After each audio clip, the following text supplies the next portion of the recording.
Bismillahirrahmanirrahim. Assalamualaikum warahmatullahi wabarakatuh.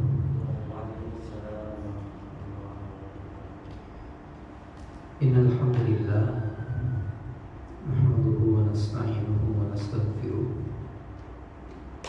wa na'udzu billahi min shururi anfusina wa min sayyiati a'malina. May yahdihillahu fala mudilla lahu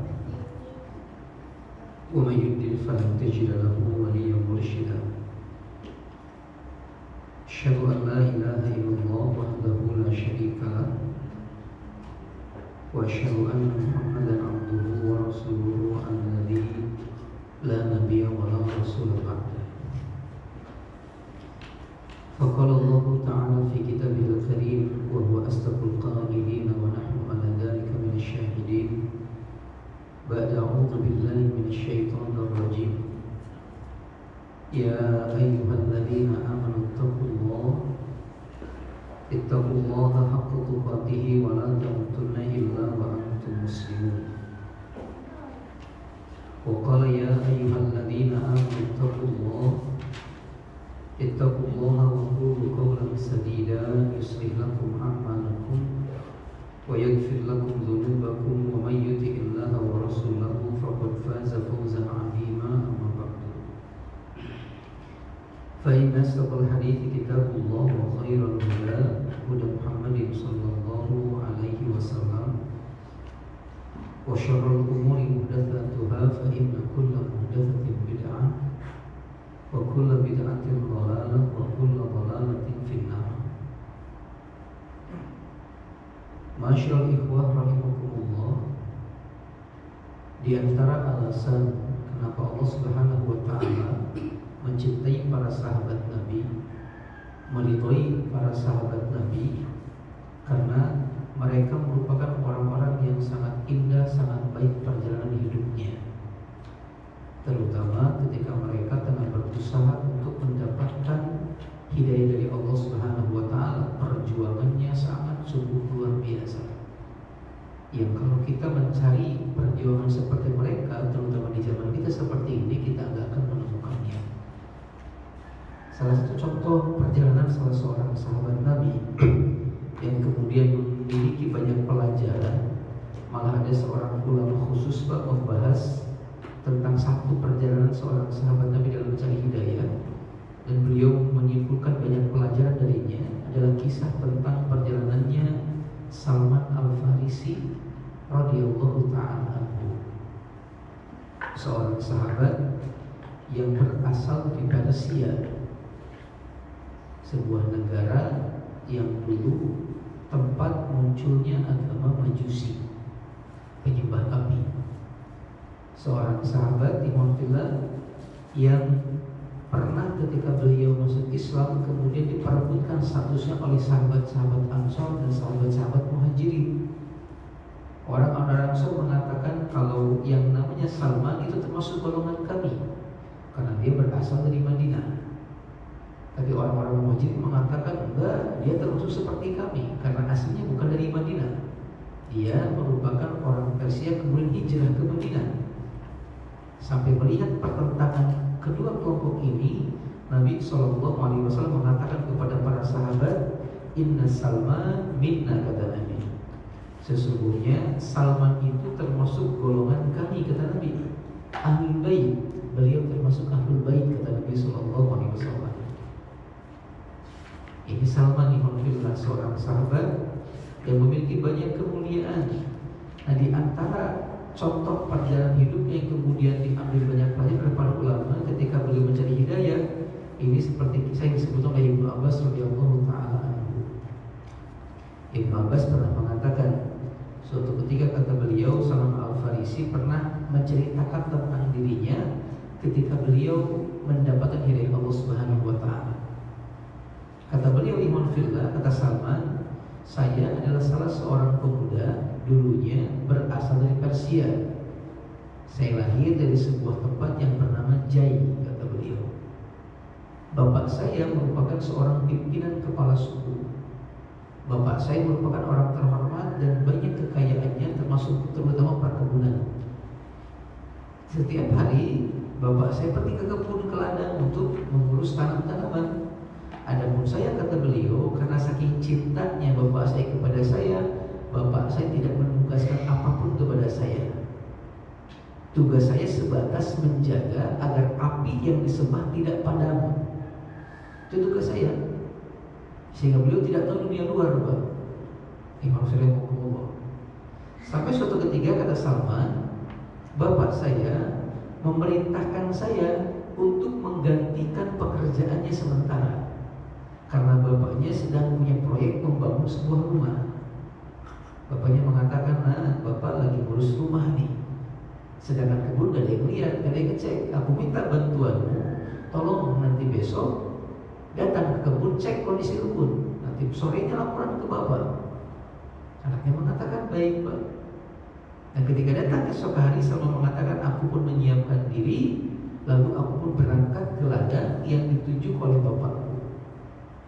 Cuma kata beliau, ketika aku lewat atau berjalan menuju ladang, aku melewati sebuah tempat beribadahnya orang-orang Nasrani, gereja.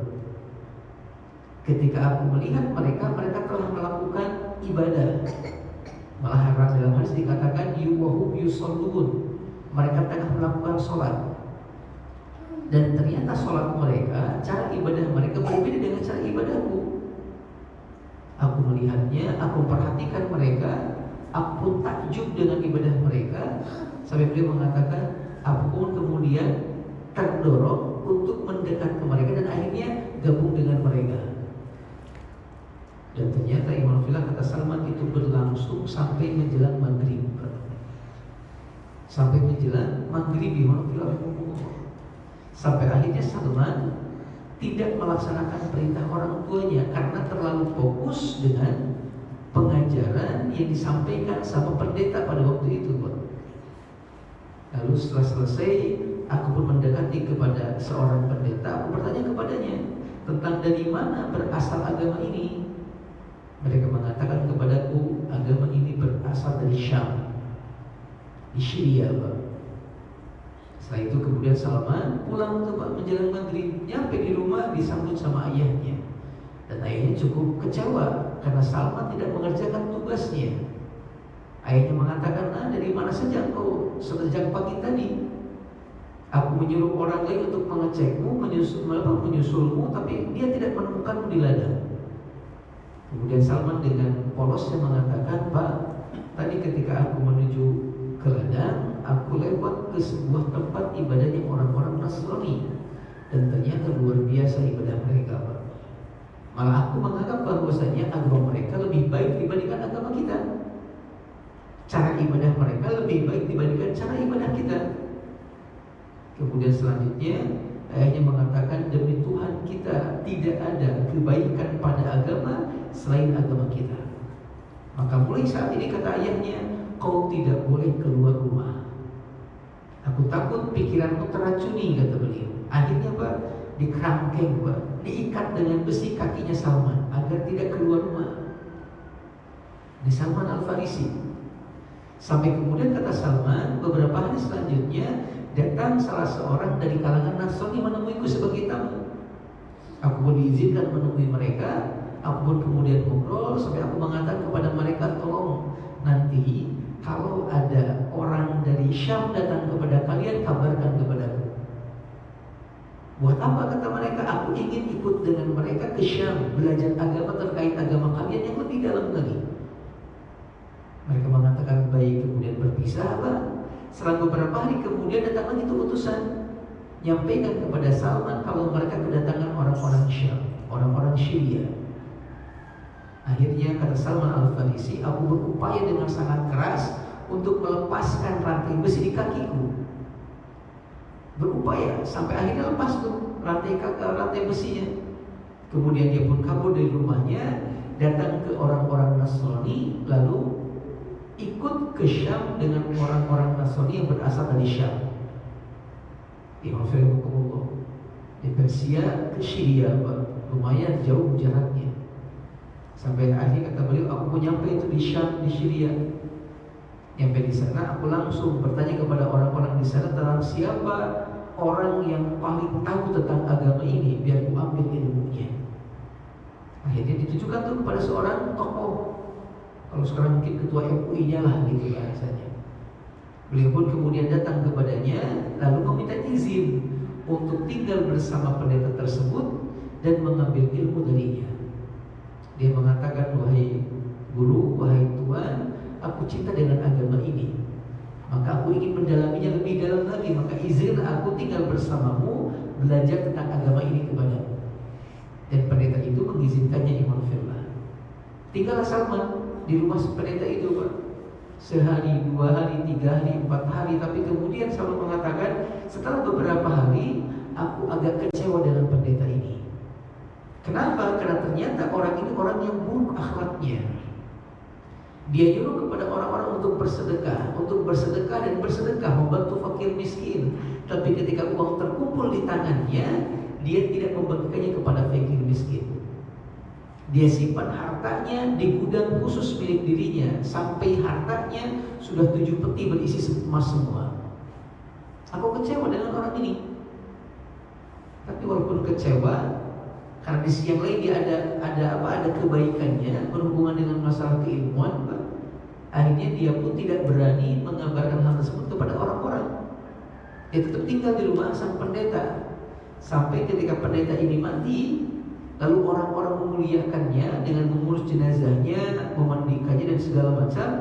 Kemudian Salman merasa jijik dengan hal tersebut. Akhirnya Salman bongkar tuh kebusukan gurunya. Salman mengatakan, kenapa kalian terlalu memuliakan orang ini, padahal ini orang akhlaknya buruk. Kata masyarakatku, jangan seenaknya ngomong. Apa buktinya kalau dia orang yang buruk? Salman mengatakan, orang ini, kata Salman, memerintahkan kalian menyerahkan harta kalian untuk membantu fakir miskin, tapi ketika harta tersebut sudah di tangannya, dia pakai harta tersebut, dia kumpulkan harta tersebut, tidak dia bagikan kepada orang-orang fakir miskin.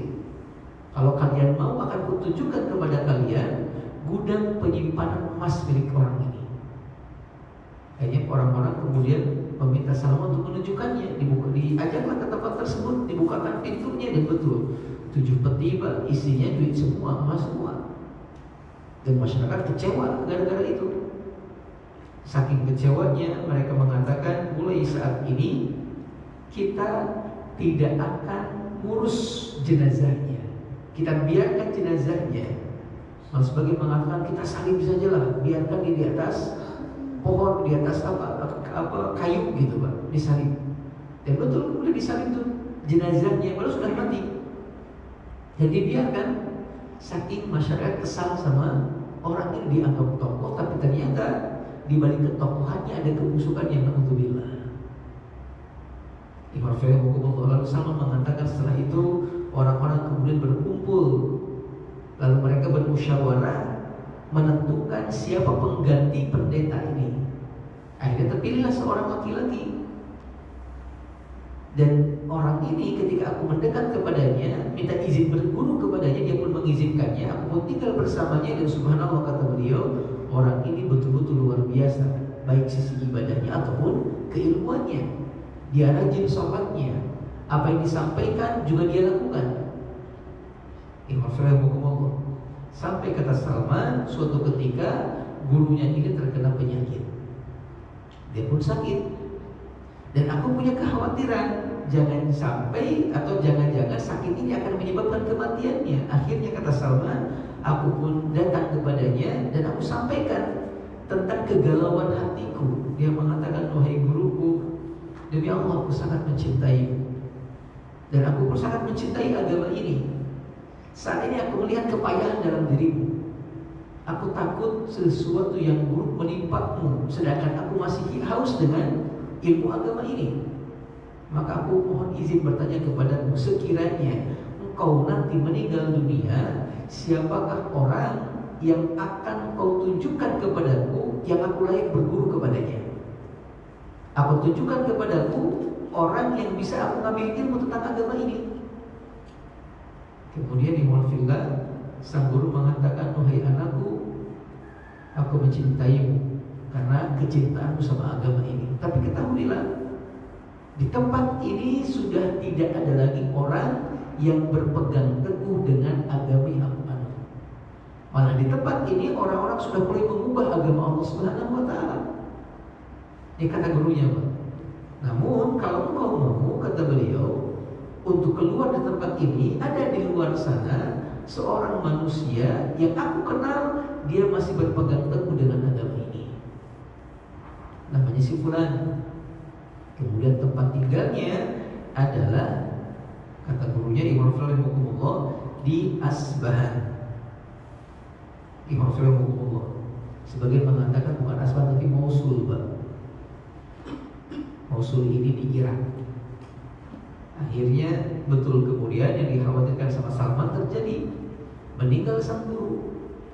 Setelah meninggal, beliau kemudian berjalan, Pak, menuju Mosul di Irak untuk mencari sosok yang disampaikan sama gurunya ini. Dan dicari, ketemu. Setelah ketemu minta izin untuk belajar, untuk tinggal bersama dengan guru tersebut, dan diizinkan. Dan Salman mengatakan orang yang ini sama dengan orang yang kedua. Dia ahli ibadah, ahli ilmu gitu. Dan terus belajar sampai Salman mengatakan tiba-tiba lagi-lagi gurunya ini terkena penyakit. Dan aku juga punya kekhawatiran, jangan-jangan nanti meninggal gimana gitu. Akhirnya mendekat ke gurunya, Salman mengatakan kepada gurunya yang ketiga ini seperti perkataan kepada gurunya yang kedua. Dia masih cinta terhadap agama ini, masih pengen belajar, masih butuh guru. Sedangkan kau sakit, takut kau meninggal. Tolong tunjukkan kepadaku siapa orang yang bisa aku ambil ilmunya tentang agama ini. Gurunya, Pak, yang dari Mosul, dari Irak, mengatakan seperti perkataan guru yang kedua. Dia mengatakan tidak ada di tempat ini orang yang masih berpegang teguh dengan agama ini. Orang sudah mulai berubah-ubahnya.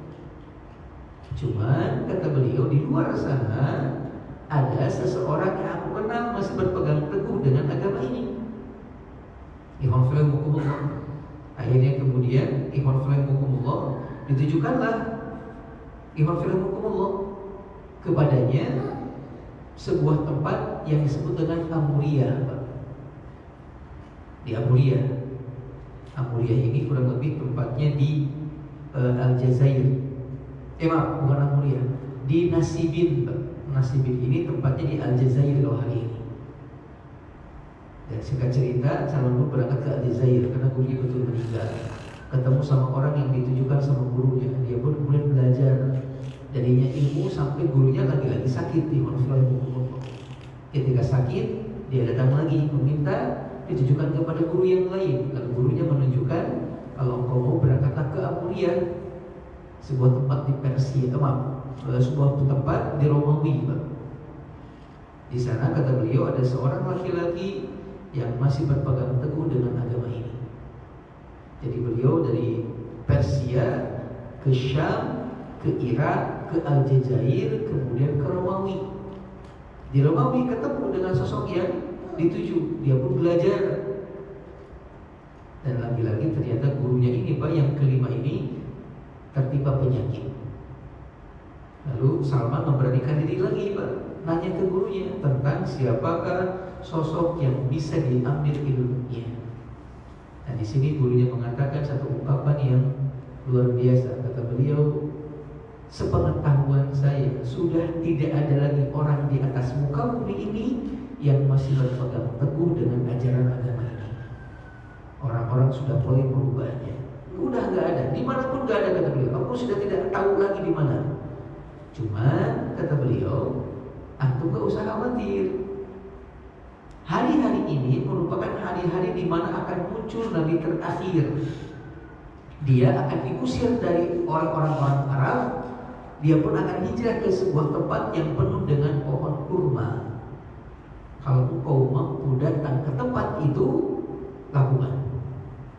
Cari orang tersebut. Dia punya tanda-tanda spesial. Tandanya adalah orang ini atau nabi ini tidak menerima sedekah, tetapi dia menerima hadiah. Dan yang ketiga tandanya adalah memiliki dua tanda kenabian di pundaknya. Kata gurunya, Pak. Lalu beliau pun meninggal dunia. Salman mengatakan sebelumnya ketika bersama dengan guru yang kelima ini, selain belajar, aku pun bisa sambil bekerja sehingga terkumpul beberapa jumlah harta. Aku punya kambing, punya sapi, kata beliau. Dan ketika itu setelah meninggal gurunya, aku kemudian mencari informasi, ada nggak orang Arab yang tengah ke Romawi. Ketika aku cari, aku menemukan sekelompok orang memang berasal dari Arab. Aku mendekat kepada mereka, aku sampaikan kepada mereka, boleh nggak aku ikut dengan kalian atau kalian antarkan aku ke Arab? Nanti aku serahkan kepada kalian semua harta yang kumiliki. Itu sebagai upahnya, Pak. Mereka mengatakan boleh, silakan. Akhirnya Salman menyerahkan seluruh hartanya kepada orang-orang ini, Pak.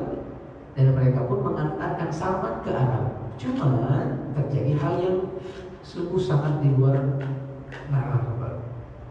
Orang-orang ini yang dianggap amanah oleh Salman ternyata tidak amanah. Di tengah perjalanan di sebuah tempat namanya Wadil Qura, Salman kemudian dijual, Pak. Padahal Salman awalnya orang merdeka, dijual. Dan Salman tak bisa bela diri karena nggak ada bukti, nggak ada saksi. Dijual ke seorang Yahudi di sebuah tempat namanya Wadil Qura. Akhirnya Salman pun semenjak itu jadi budak. Sampai suatu ketika kata Salman, tiba-tiba keponakan dari majikannya datang ke rumah majikannya, kemudian ngobrol, lalu kemudian dia membeli aku dari pamannya, dari majikanku gitu, Pak. Dan dia pun menjual aku kepadanya. Akhirnya aku pun pindah, dibawa ke tempat majikanku yang kedua. Dan ternyata ketika masuk ke wilayahnya itu banyak sekali pohon kurma. Sebelum mengatakan dalam dirinya, mudah-mudahan atau jangan-jangan ini tempat yang dimaksud sama guru yang terakhir, tempat hijrahnya Nabi terakhir, tempat yang penuh dengan pohon kurma. Aku pun kerja di sana sebagai tukang kebun, meresin kurma gitu, Pak. Sampai selang beberapa hari terus suatu waktu kata beliau, aku tengah di atas pohon kurma, majikanku lagi di bawah. Tiba-tiba ada seseorang dari rekannya majikanku lari tergopoh-gopoh menghadapnya. Dan dia mengatakan, hei fulan, celaka orang-orang Madinah, celaka orang-orang Madinah. Kata majikanku, ada apa? Kenapa celaka mereka? Dia mengatakan, hari ini orang-orang Madinah semua yang tengah berkumpul di gerbang pintu Madinah. Mereka menyambut seorang laki-laki yang katanya laki-laki ini adalah Nabi terakhir, berasal dari Mekah karena diusir sama orang-orang Mekah. Aku di atas mendengar kalimat tersebut, saking kagetnya, Mbak, karena ini informasi yang sangat dia tunggu. Dia pun turun ke bawah dengan tergesa-gesa, hampir jatuh. Langsung mendekat ke orang yang menyampaikan, nanya, ada apa? Tapi pertanyaanku malah dibalas dengan pukulan sama majikanku. Ngapain kamu sok tahu, dipukul kepalanya, Pak? Suruh naik lagi, kerjakan pekerjaanmu gitu. Sambil bekerja, beliau terus memikirkan bagaimana agar bisa menemui sosok yang mulia ini, Rasulullah SAW. Sampai singkat cerita, kata beliau, di sore harinya aku mengumpulkan beberapa kurma. Lalu aku berangkat ke Madinah setelah pekerjaanku selesai. Aku bawa kurma tersebut, Pak. Lalu kemudian aku mendekat ke sosok yang disebut dengan Muhammad ini, kata beliau. Aku mendekat kepadanya, aku bertemu dengan dirinya, aku sampaikan kepadanya, aku dengar orang-orang baik telah datang ke tempat ini, ke Madinah. Dulu Madinah namanya Yathrib. Dan aku merasa orang-orang baik ini, engkau dengan sahabat-sahabatmu sangat layak untuk menerima pemberianku ini. Maka tolong terima pemberianku ini, kata beliau. Ini sedekah dariku buat kalian. Rasul pun menerimanya, Pak. Lalu memanggil seorang sahabat dan menyerahkan semuanya. Nabi mengatakan, makan oleh kalian karena aku tidak makan sedekah. Salman kemudian mendengar kalimat tersebut mengatakan, ciri pertama sudah ketahuan ini, tidak menerima sedekah. Besoknya Salman datang lagi dengan membawa kurma lagi ke hadapan Nabi SAW. Lalu dia mengatakan, kemarin aku melihat engkau tidak makan pemberianku karena engkau mengatakan engkau tidak makan sedekah. Kalau begitu saya kembali datang kepadamu untuk menyerahkan ini sebagai hadiah, karena aku merasa orang-orang terbaik, orang-orang baik seperti kalian layak untuk menerima hadiah ini. Nabi pun menerimanya, Pak, lalu menyuruh seorang sahabat untuk mengambilnya. Nabi ngambil juga sebagian, lalu Rasul memakan apa yang diambil oleh dirinya dan para sahabat memakan apa yang diambil oleh seorang sahabat. Setelah itu dia mengatakan, Salman, aku menemukan ciri yang kedua, Nabi memakan atau menerima hadiah. Nah, kata Salman, giliran yang ketiga aku bingung, kata beliau, karena tandanya di pundak Nabi SAW.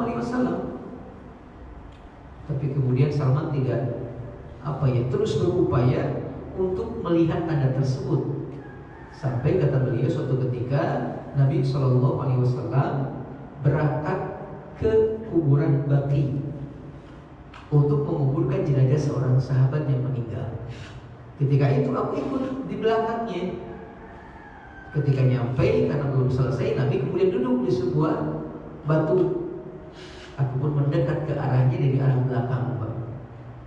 Dan ketika di belakangnya, aku mencuri-curi pandang ke arah pundaknya. Siapa tahu nongol gitu, Pak, atau kebuka dikit gitu, Pak. Tapi selalu mengatakan nggak kelihatan karena ketutup sama sorban Nabi. Tapi Nabi sepertinya kata Salman mengetahui tentang perilakuku, tentang apa yang kuinginkan darinya. Akhirnya beliau buka kemudian selendangnya, kelihatan pundaknya, dan betul di pundaknya ada sebuah tanda kenabian. Aku pun kemudian bersimpuh di hadapannya, memeluk dirinya dan mengatakan dua kalimat syahadat. Imam Sulaiman. Akhirnya Salman pun masuk Islam. Setelah itu kemudian Rasul menyuruhku untuk duduk di sampingnya dan menceritakan tentang kisahku. Aku pun menceritakan kepadanya. Imam Sulaiman aku ceritakan sampai beliau pun merasa terharu dan kagum. Begitu pula pada sahabat, kata Salman Al-Farisi, Imam Sulaiman. Ini akhirnya dari sana mulai itu masuk Islam. Cuman walaupun beliau masuk Islam di awal-awal, Pak, beliau tetap ikut perang bersama dengan nabinya, hanya dimulai dari perang Khandaq. Sebelumnya nggak ikut perang, di perang Badar, di perang Uhud nggak ikut. Alasannya bukan beliau tidak berani atau tidak punya keberanian, melainkan alasannya adalah karena beliau statusnya masih seorang budak. Nanti baru kemudian suatu ketika setelah sekian lama Nabi meminta kepada Salman untuk ngobrol sama majikannya, lalu nanya kepada majikannya bagaimana syaratnya agar Salman bisa merdeka. Guru majikannya mengatakan, kalau kamu ingin bebas, maka silakan lakukan penanaman 300 pohon kurma, atau tanamkan untukku 300 bibit pohon kurma. Setelah itu kamu berikan kepadaku 40 ukiah emas. Kalau kau mampu melakukannya, kau bebas. Setelah itu kemudian Salman kembali kepada Nabi menyampaikan hal tersebut, Pak. Lalu kemudian Nabi mengumpulkan para sahabat dan meminta para sahabat untuk membantu Salman. Akhirnya sahabat ada yang datang dengan sedekah 20 bibit pohon kurma, ada yang datang dengan 5, dengan 10, dengan 50, sampai terkumpul 300 bibit pohon kurma. Nabi mengatakan besok kita tanam semuanya. Betul, kemudian besoknya Pak ditanam semuanya itu, dibantu oleh para sahabat Nabi 300. Sampai selesai, Nabi kemudian mendoakan tempat tersebut dan Salman mengatakan, demi Allah, tidak ada satupun pohon yang gagal panen.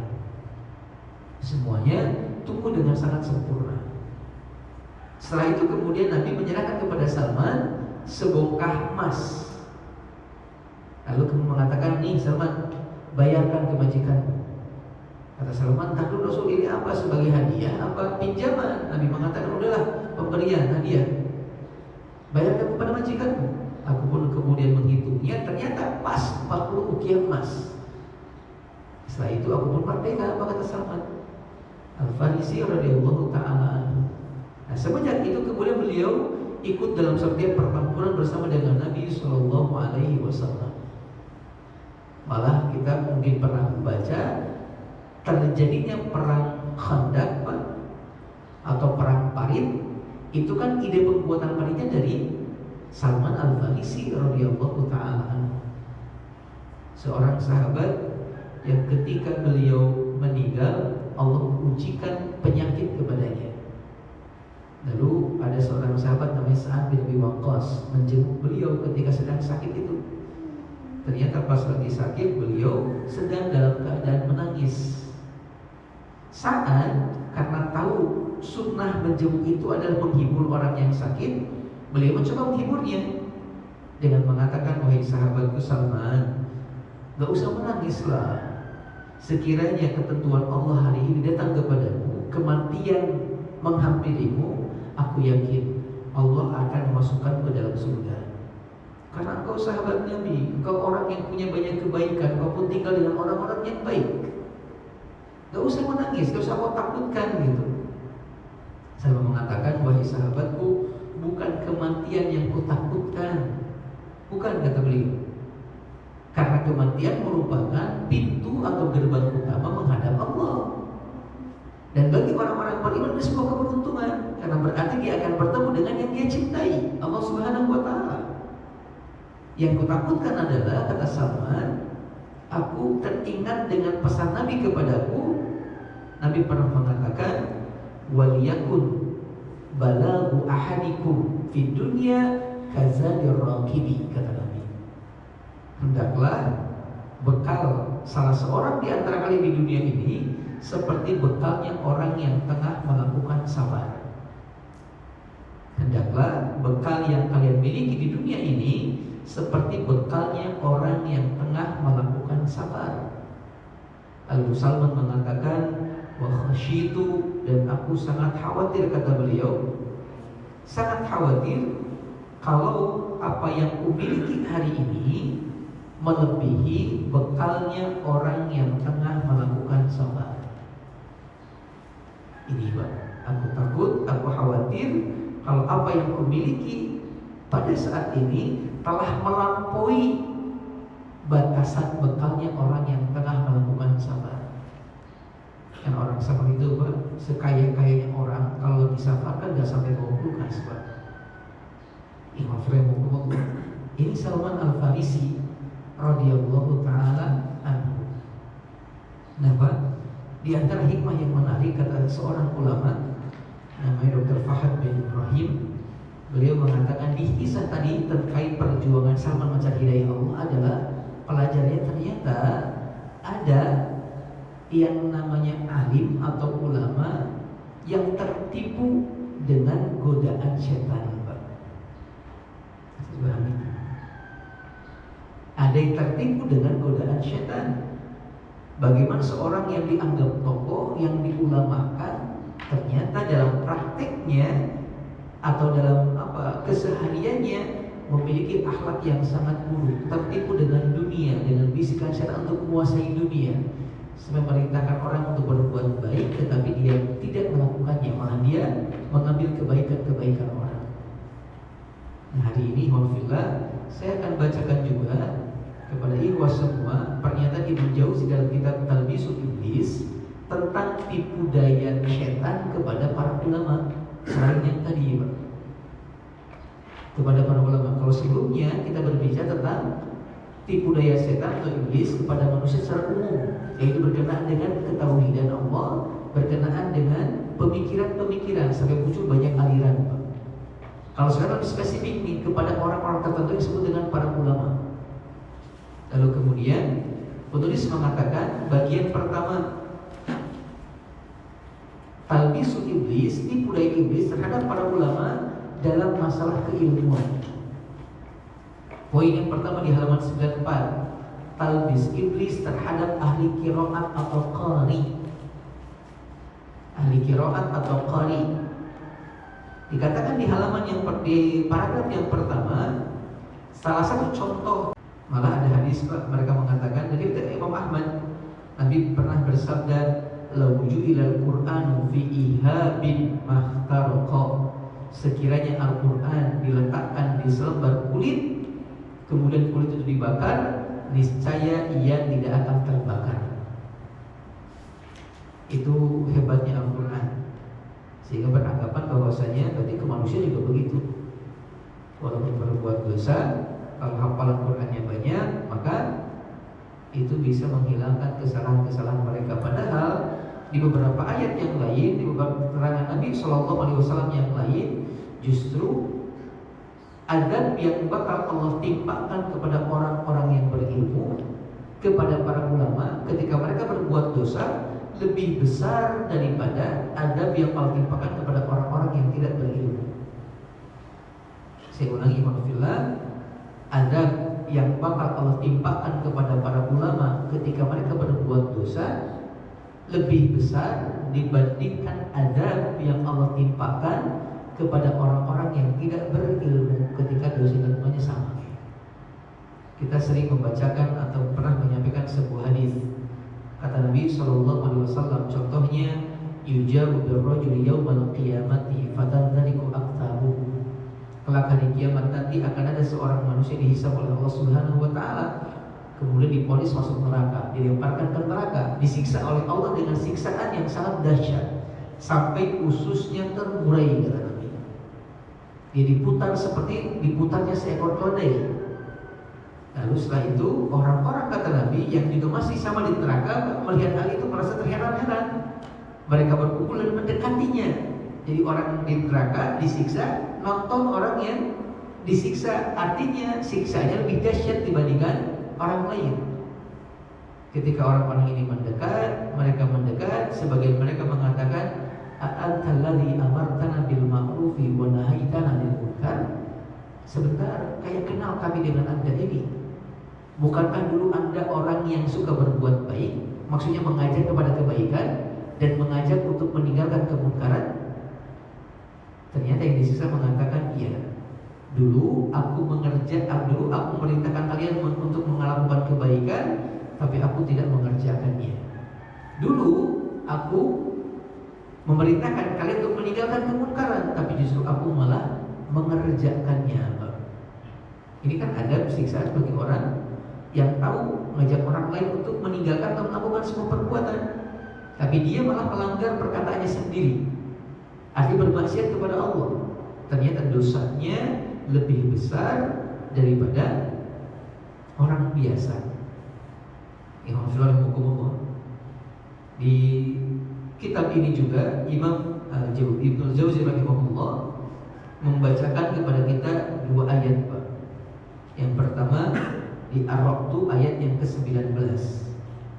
Allah berfirman, "Afaman ya'lamu annama unzila ilaika min rabbikal haqqu kaman huwa a'ma." Yang artinya, apakah orang yang mengetahui tentang Al-Quran sama dengan orang yang tidak mengetahui? Apakah sama orang yang tahu tentang dalil dengan orang yang tidak tahu tentang dalil ketika mereka berbuat dosa? Atau di ayat ini juga Allah mengatakan, "Man ya'ti minkunna bi fahishatin mubayyinah yudha'af lahal 'adzabu di'faini." Surah Al-Ahzab ayat ke-30. Dan barang siapa, kata Allah, yang di antara istri-istri Nabi mengerjakan sebuah perbuatan keji, maka Allah bakal timpakan kepadanya siksaan 2 kali lipatnya. Barang siapa di antara istri Nabi melakukan kemaksiatan, Allah akan adab kepadanya 2 kali adab. Karena harusnya istri Nabi lebih berhati-hati, karena pengetahuannya lebih kuat dibandingkan orang awam. Maka hati-hati. Kita menyampaikan tadi contoh kasus yang terjadi di Salman Al-Farisi, di mana dia mengajarkan orang untuk berbuat baik, ngajak sedekah, tapi dia sendiri terbakar dengan omongannya. Malah dia mengumpulkan harta orang lain kemudian menggunakannya.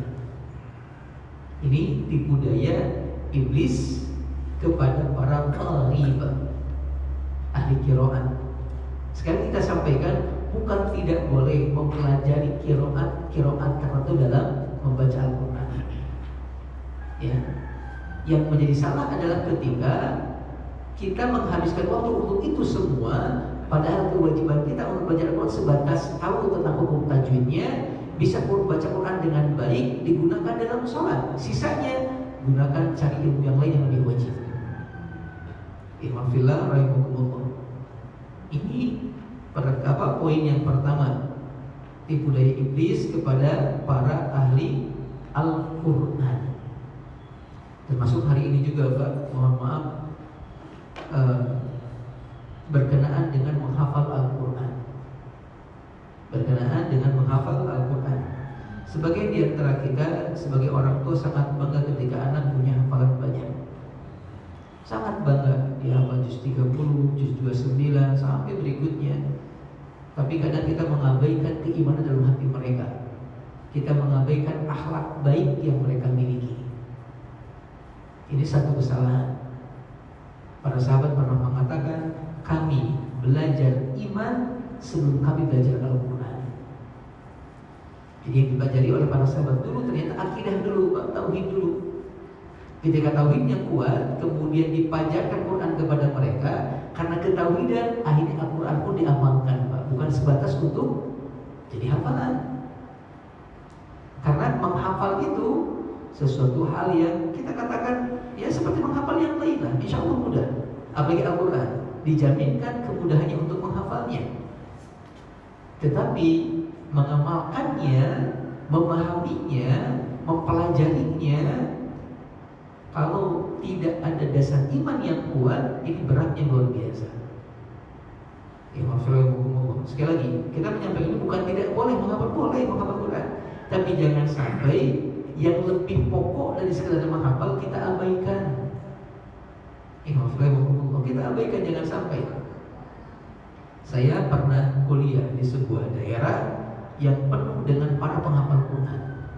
Banyak para penghafal Quran, Imam Firman. Malah mungkin pernah dengar negara Somalia, Pak. Satu negara yang mengharuskan semua masyarakatnya untuk hafal Quran. Sampai-sampai syarat untuk bisa menikah seorang pemuda adalah hafal 30 juz. Itu syarat bisa nikah gitu di Somalia. Tapi ternyata Imam Fillah, kita berteman dengan mereka, Masya Allah, mereka jauh dari akhlak-akhlak Al-Quran. Jauh dari akhlak-akhlak Al-Quran. Sebagian mereka, walaupun tidak semuanya, ada yang soleh juga luar biasa banyak, tapi ada sebagian yang tidak sesuai dengan akhlak Al-Quran, baik dari sisi perkataan, sisi omongan, bahkan yang suka menyakiti orang. Hafalannya kuat. Kenapa kita katakan kuat? Karena pernah kita melihat seseorang yang sering pekerjaannya, mohon maaf, ke internet, Pak, sering ditemukan di internet gitu, di dunia maya, kan dulu pakai warnet, Pak, gitu. Kemudian ketika disuruh jadi imam tarawih, dia maju, Pak, dan bacaannya sesuai dengan jadwalnya. Kan dulu ada target minimal satu tarawih itu setengah juz. Jadi kalau mungkin hari yang ke-20 itu masuk di juz yang kurang lebih di juz 10 lebih lah gitu. Dia maju, kita pun agak, kok dia bisa maju ya? Baca Quran lancar itu bacaan Qurannya. Luar biasa lancar. Maka ini perlu kita perhatikan. Pernah juga ada kasus di Indonesia terjadi, ini diungkap oleh salah seorang ketika dia waliyadzubillah pernah ikut dalam perkumpulan para hufal. Jadi pernah ada undangan para hafid untuk menghadiri sebuah acara, laki-laki dan perempuan. Di acara dipisahkan, tapi pas pulang mereka saling melihat satu sama lain. Sampai kemudian ada seorang hafid laki-laki melihat seorang hafidhah perempuan, terfitnah hatinya, kemudian katakanlah komunikasi, pacaran, jalan bareng, padahal dua-duanya hafidh Quran. Sampai Masya Allah waliyadzubillah, keduanya jatuh dalam perbuatan zina. Keduanya betul, bukan zina hanya pegangan tangan saja, bukan tatap-tatapan saja. Karena Nabi mengatakan setiap manusia ada kadar zina pada setiap anggota badannya. Mata dengan melihat, tangan dengan menyentuh, kaki dengan melangkah ke tempat hal-hal yang berbau maksiat, itu dianggap zina juga. Tapi langsung perbuatan zina, di mana dia dengan si perempuan tersebut berhubungan badan padahal bukan mahramnya, bukan istrinya, Pak. Jatuh keduanya. Karena mungkin awalnya kan itu kan dirasa punya hafal Quran pasti akan terjaga gitu. Tapi ternyata naudzubillah wa naudzubillah. Sekali kita sampaikan, kita tidak pernah mencela menghafal Quran. Itu sebuah kemuliaan dan keutamaan. Malah Nabi pernah mengatakan dalam sebuah riwayat, Allah itu punya keluarga di dunia. Siapa mereka? Para penghafal Quran di antara maknanya. Tapi awas, hati-hati. Yang dimaksud ini adalah mereka yang bukan cuma menghafal, tapi juga memahami, mempelajari, dan terutama mengamalkan Al-Quran. Karena tujuan Quran diturunkan adalah untuk diamalkan. Seorang sahabat pernah mengatakan, Utsman kalau tidak salah pernah mengatakan, kami tidaklah belajar 10 ayat dari Al-Quran melainkan 10 ayat sebelumnya sudah kami pelajari, sudah kami pahami, sudah kami hafalkan, dan sudah kami amalkan. Beres, lanjut lagi ayat berikutnya, 10 lagi gitu. Bertahap. Sampai ada seorang sahabat yang menghafal Al-Baqarah itu butuh waktu 1 tahunan, Pak. 1 tahunan Al-Baqarah. Artinya ya memang bukan sebatas menghafal gini, itu biasa. Tapi mencoba dipahami perkataannya, kita pun harusnya demikian. Selainnya apa? Coba baca terjemah. Albisnya iblis, tipu daya iblis kepada mereka adalah salah seorang dari mereka ini menyibukkan diri dengan mempelajari dan mengumpulkan bacaan syad, bacaan yang tidak lazim. Bacaan yang tidak lazim itu kata sebagian para ulama bisa diartikan satu, yang tidak sesuai dengan kaidah, Pak. Tapi sebagian mengatakan bacaan syad ini seperti bacaan-bacaan yang, mohon maaf, bacaan-bacaan yang kalau bahasa kitanya yang kayak bayanti, Pak. Yang baca untuk 2-3 ayat saja itu sampai butuh setengah jam. Nah, kalau itu mah Korea ya, suka dibaca pas mukadimah sebuah acara. Yang takutnya aja kadang butuh setengah menit atau kadang lebih gitu. Ada orang-orang yang menyibukkan diri dalam hal ini. Kemudian dikatakan dia menghabiskan sebagian besar usianya untuk mencari bacaan tersebut. Lalu dia susun dalam sebuah kitab dan membacakannya kepada orang-orang. Ya, ini talbis iblis. Kenapa disebut dengan talbis, dengan tipu daya? Karena penulis mengatakan bahwasanya tujuan Quran diturunkan itu adalah untuk dibaca sesuai dengan tajwid, kemudian dipelajari, kemudian dipahami, kemudian diamalkan. Ketika seluruh waktu yang dimiliki hanya untuk membaca dengan gaya seperti itu, sampai dengan tujuan agar dapat pengakuan dari manusia, dianggap bagus bacaannya, ini sudah keluar dari jalurnya, kata beliau. Bukan tidak boleh, tapi yang dimaksud beliau adalah yang terlalu fokus, Pak, sampai mengabaikan ilmu fikih, mengabaikan ilmu akidah. Karena tidak sedikit orang-orang yang kemudian fokus di dunia ini, dia mengabaikan bagaimana rukun dan syarat sholat. Ada satu ungkapan yang menarik dari Hasan Al-Basri, kata beliau, Hasan Al-Basri mengatakan, Al-Quran diturunkan untuk diamalkan, namun manusia menjadikan bacaannya sebagai amalan. Maksudnya mereka hanya membaca tanpa mengamalkan isi Al-Quran. Ini untuk menguatkan, Pak. Hasan Al-Basri mengatakan Al-Quran diturunkan untuk diamalkan, namun manusia menjadikan bacaannya sebagai amalan. Maksudnya mereka membaca tanpa mengamalkan isi Al-Quran. Waliyadzubillah waliyadzubillah. Ini contoh talbis yang pertama. Berikutnya kemudian contoh talbis yang berikutnya, yang kedua, kata beliau, salah seorang di antara mereka membaca qiraat syad di mihrab tempat ibadahnya dan menjauhi qiraat yang mutawatir dan masyhur atau sahih. Padahal pendapat yang sahih menurut para ulama adalah sholat tidak sah apabila menggunakan bacaan yang syad, apalagi kalau motivasinya hanya menampakkan sesuatu yang aneh dan unik, tak lain demi mendulang simpati dan sanjungan dari masyarakat, serta upaya disebut bahwa dia adalah seorang yang mendalami Al-Quran. Maksudnya begini, Pak, kita sama-sama tahu bahwasanya Quran diturunkan dengan berbagai macam bahasa atau dengan berbagai macam qiraat. Ada qiraat Hafs, ada qiraat Duri, ada qiraat Susi yang kita baca Hafs. Atau yang Duri mungkin pernah mendengar istilah kalimat semacam wadduhi walaili idza saji gitu kan. Ada bacaan yang begitu, Pak. Pokoknya ada semacam minimal 7 bacaan yang terkenal atau 10 bacaan dalam riwayat yang lain. Nah, kewajiban seorang manusia itu kalau seharusnya Pak minimal udah cukup dengan 1 bacaan saja, yang dengannya dia kemudian bisa praktekkan bacakan dalam sholatnya. Sisa waktunya nggak usah pelajari yang 7-nya gitu Pak, atau yang sisa waktunya dia gunakan untuk mencari ilmu yang lain. Ketika dia fokuskan semuanya hanya untuk ini saja, beliau mengatakan dia sudah terjebak dengan jebakan iblis.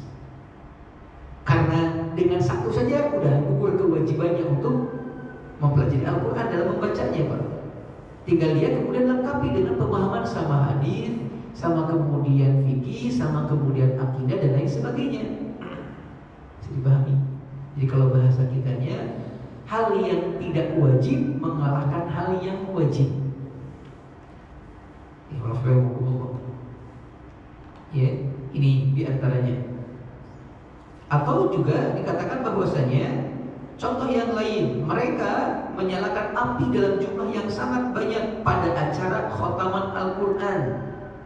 Mereka menggabungkan antara sikap menyia-nyiakan harta benda, menyerupai orang-orang Majusi, serta menjadi sebab atas berkumpulnya laki-laki dan wanita pada malam hari yang berpotensi menjerumuskan kepada kerusakan. Ternyata Pak, acara-acara khotaman Quran itu kalau sampai berakibat demikian tidak boleh dilakukan. Apalagi beliau juga mengatakan Pak di halaman berikutnya ada sebuah ungkapan nih di halaman 96 pas bagian belakang, talbis pas bagian bawah. Beliau mengatakan talbis iblis selanjutnya kepada mereka adalah bahwa ada sebagian qari yang saling berlomba-lomba memperbanyak bacaan. Aku pernah melihat seorang guru yang mengumpulkan orang-orang, kemudian dia nunjuk seseorang untuk baca Al-Quran dengan 3 kali khataman di 1 hari yang panjang, dari pagi sampai sore. Apabila orang itu tidak bisa melakukannya, maka dia mencelanya. Namun jika dia berhasil dengan sempurna, maka dia akan dipuji.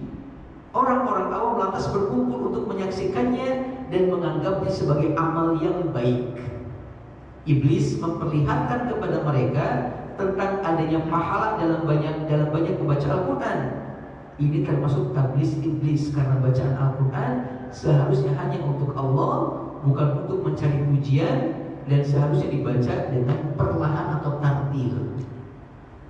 Jadi ada istilah tasmi 5 juz, tasmi 30 juz sekali duduk gitu Pak. Kata beliau, kalau tujuannya hanya untuk dipamerkan di hadapan orang-orang, dapat pujian orang, ini sudah termasuk tertipu dengan tipuan iblis. Kan banyak yang begitu Pak. Ya, Allahul musta'an. Allahul musta'an. Beliau juga mengatakan masih di halaman yang sama di bagian atas, di paragraf yang ketiga. Contoh tablis iblis yang lain, kata beliau, salah seorang ahli qiraat yang sedang mengajar 2 atau 3 orang murid berbicara kepada tiap orang yang masuk ke majelisnya. Padahal hati atau otak manusia tidak akan mampu fokus melakukan semua hal dalam suatu waktu. Mungkin gini sederhananya Pak. Ada kalanya seorang guru ketika mendengar tasmian murid-muridnya, dia manggil 2 anak langsung atau 3 anak langsung, lalu meminta ke 3 anak tersebut atau kedua anak tersebut untuk membacakan hafalannya masing-masing, setorannya masing-masing. Lalu si guru mendengarkannya. Nah, beliau mengecam perbuatan ini. Beliau mengatakan tidak mungkin seorang manusia mampu fokus pada 2 hal. Ini kan bacanya contoh An-Naba, ini contoh bacanya Al-Baqarah. Gimana untuk membenarkannya, sedangkan pikiran cuma 1, bisa fokus hanya ke 1 saja. Mungkin terlihat kayak keren gitu Pak. Oh keren, langsung tasbihnya 2 orang, 3 orang gitu. Kata beliau enggak. Apalagi kalau kemudian ketika sedang belajar, datang orang nanya, ditanya, dijawab, datang orang lagi dijawab, sampai dia sambil ngajar gitu. Ini makin tidak bagus kata beliau. Dia sudah tertipu dengan godaan tipu daya iblis. Subhanallah, subhanallah. Ini talbis iblis selanjutnya kata beliau.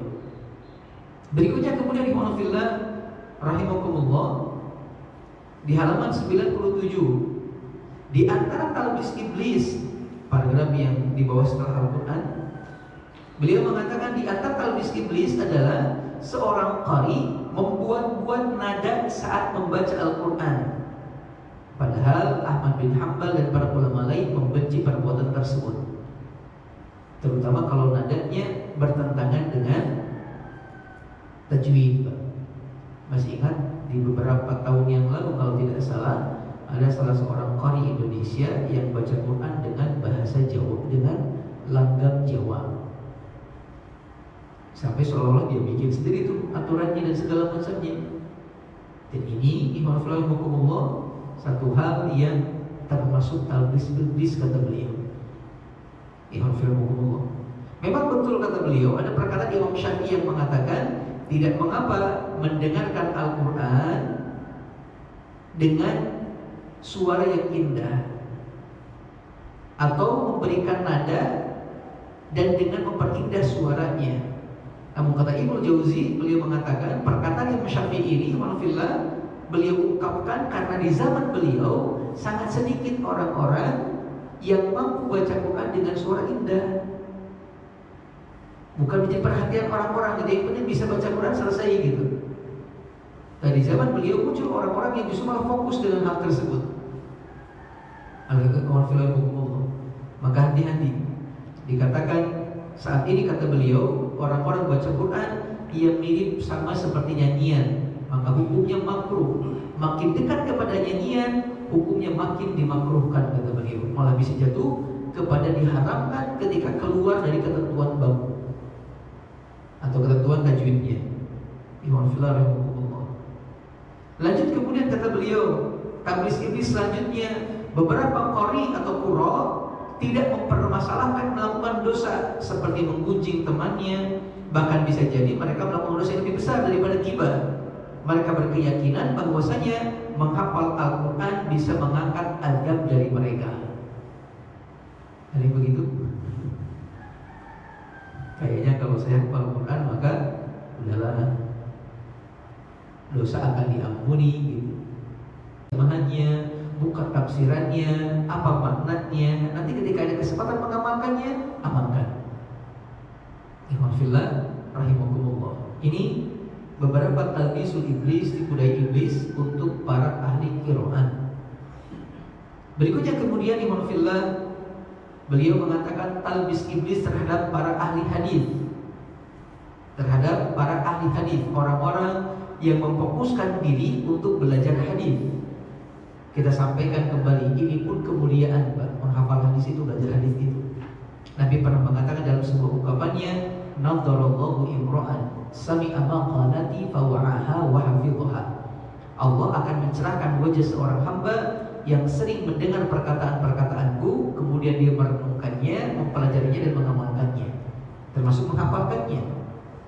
Keutamaan luar biasa mencari hadis itu, Pak.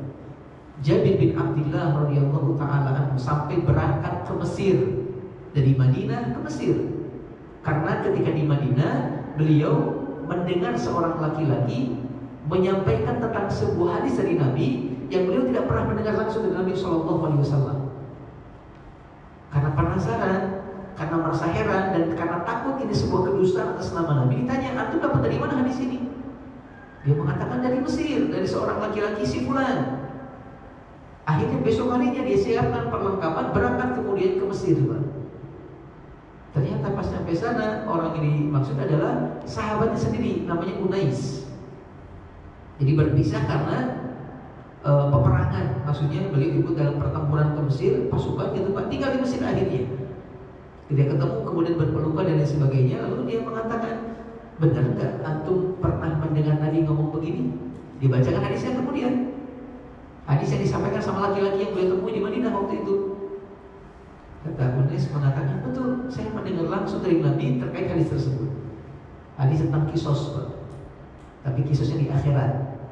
Maksudnya setiap perbuatan kezaliman di dunia, hari kiamat nanti, di akhirat nanti bakal minta dibayar oleh Allah. Kalau nggak punya harta, karena nggak punya harta memang akan dibayar dengan amal-amal solih atau amal-amal buruk, dengan dosa atau pahala. Maksudnya dengan pahala kita berikan ke orang yang kita zalimi. Kalau pahalanya kita habis, maka dosa yang orang yang dizalimi akan timbulkan ke kita atas kezaliman yang kita lakukan. Namanya kisos, disebutnya hadis kisos. Diceritakan tuh hadisnya panjang gitu sampai selesai. Kemudian Jabir minta izin untuk pulang. Kata Unes, nginep dulu lah. Enggak, kata beliau. Kesini cuma itu doang. Iya, saya kesini cuma untuk memastikan hadis ini benar apa tidak dari Nabi SAW. Ya, kalau saya hukum Allah. Ya, ini. Jadi mencari hadis, mendengarkan hadis, belajar hadis sebuah kemuliaan, sebuah keutamaan. Tapi kemudian Ibnu Jauzi mengatakan orang-orang yang seperti ini terbagi dua bagian. Yang pertama adalah orang-orang yang mereka hendak menjaga syariat Islam dengan mengetahui antara hadis sahih dan hadis dhaif. Sesuai tujuan itu mereka patut mendapatkan pujian. Tapi iblis kadang menalbiskan tujuan mereka ini. Iblis menjadikan mereka sangat sibuk dengan aktivitas itu sehingga lalai untuk mengerjakan sesuatu yang hukumnya fardhu ain, yaitu mengetahui apa yang wajib atas mereka. Imam Syafi'i rahimahullah, beliau mengatakan kalau ada yang mengatakan bahwasanya bukankah hal seperti ini sudah dilakukan oleh para ulama salaf terdahulu seperti Yahya bin Ma'in, Ibnul Madini, Al-Bukhari dan lain sebagainya. Beliau mengatakan ulama-ulama itu ketika melakukannya telah terhimpun dua hal dalam diri mereka. Yang pertama, mengetahui serta memahami berbagai perkara agama yang memang penting. Yang kedua, mengetahui hadis yang mereka cari. Dan upaya mereka juga didukung oleh sanad yang masih pendek dan hadis yang masih sedikit untuk diketahui. Karena dua hal inilah mereka mudah melakukan aktivitas tersebut. Bisa dipahami? Maksudnya ada sebagian orang yang mengatakan yang kami lakukan juga yang dilakukan oleh para ulama terdahulu. Nah, beliau mengatakan betul memang demikian, tapi ketahuilah para ulama terdahulu ketika mereka mencari hadis, belajar hadis, mereka juga sudah memahami tentang perkara-perkara penting dalam agama mereka, akidahnya, tauhidnya, kemudian fikihnya. Jadi lanjutkan dengan mempelajari hadis. Tapi yang kedua juga ketika mereka menulis sebuah hadis itu masih pendek sanadnya, Pak, masih 1, 2, 3 gitu. Tabi'in, sahabat Nabi masih pendek gitu. Tapi hari ini kan sudah sangat panjang sanadnya. Jadi kalau ingin betul-betul ke gurunya yang rentet gitu sampai mungkin bisa jadi 50 sanad gitu. Ini sangat berat bagi seorang. Imam Syafi'i rahimahullah. Oleh karena itu kata beliau, Imam Syafi'i rahimahullah, orang-orang ini perlu hati-hati. Kemudian berikutnya ada contoh ini perkataan dari beliau, Pak, menceritakan tentang Imam Al-Khattabi. Imam Al-Khattabi di halaman 99 paling bawah. Al-Khattabi mengatakan, kami pernah punya guru di bidang hadis, Pak. Pernah punya guru di bidang hadis. Lalu beliau menyampaikan kepada kami sebuah hadis. Hadisnya adalah anna Nabiyya sallallahu alaihi wasallam naha 'anil khilaqi qabla sholati yaumal jumu'ah. Harusnya hadisnya adalah Nabi melarang membuat halaqah atau acara sebelum sholat Jumat. Tetapi guru kami membacakannya bukan al-hilaqi, tapi dibaca dengan al-halqi. Ya, al-halqi. Al-hilaqi artinya membuat perkumpulan-perkumpulan, sedangkan al-halqi artinya mencukur. Jadi artinya menjadi Nabi melarang bercukur sebelum hari Jumat.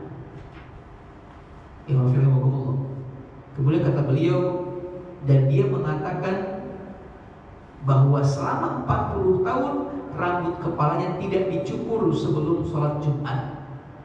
Karena berdasarkan hadis yang tadi, Pak. Saking fokusnya tuh. Kemudian kata beliau, aku pun mendekat kepada beliau dan menyampaikan, wahai Ustaz, yang ku tahu ini bacanya bukan al-halqi tapi al-hilaki. Ini bukan larangan bercukur, tapi larangan untuk mengadakan perkumpulan-perkumpulan, acara-acara sebelum sholat Jumat. Mendengar kalimat tersebut, kemudian gurunya mengatakan, kamu telah menghilangkan penderitaanku selama ini. Beliau ingin mengatakan ini guru, Pak, ahli hadis, Pak, atau guru di bidang hadis, tetapi pemahaman sama hadisnya kurang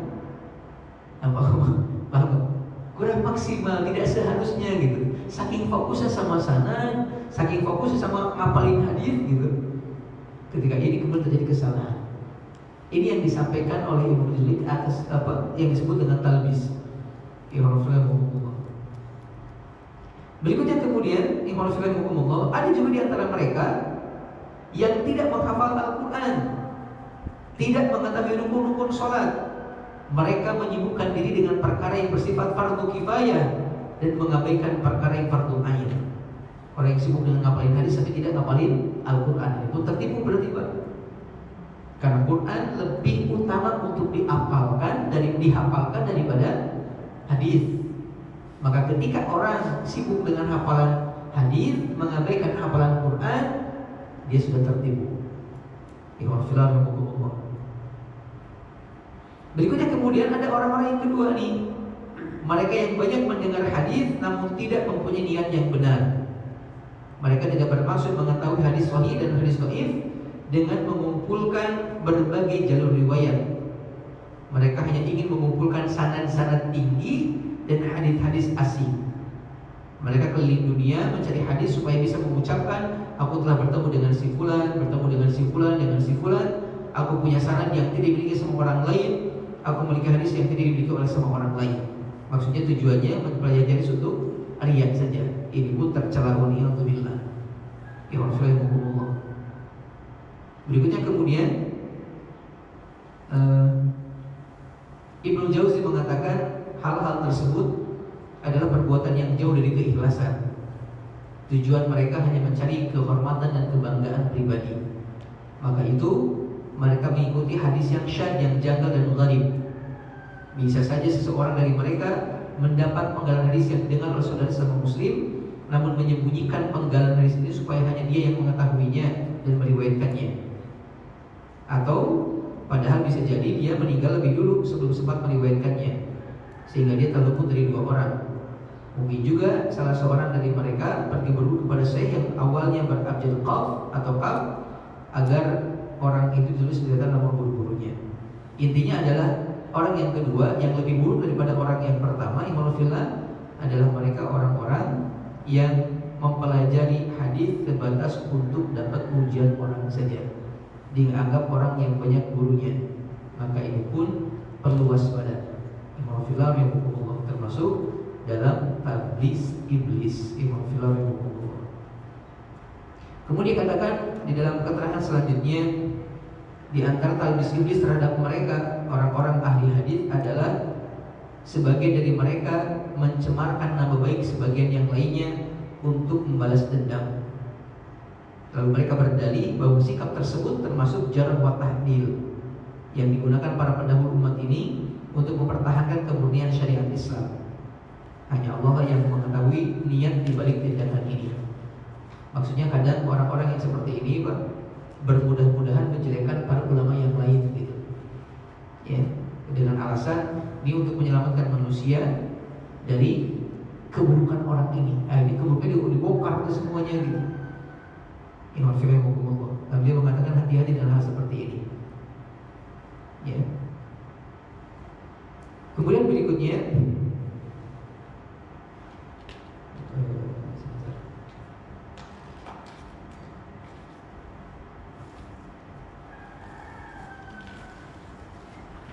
satu lagi itu ya.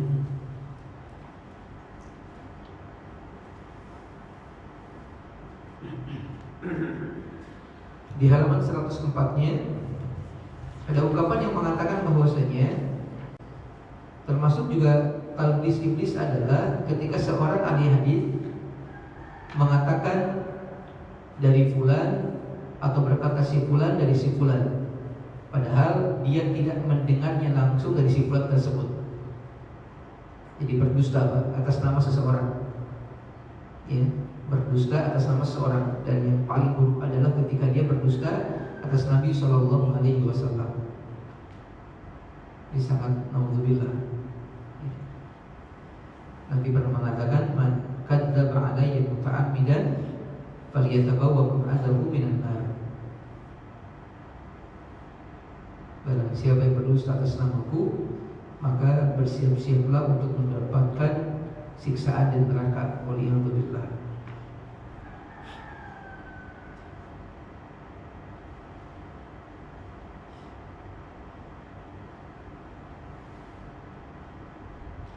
Ini tablis iblis kepada orang-orang yang sibuk dengan hadis.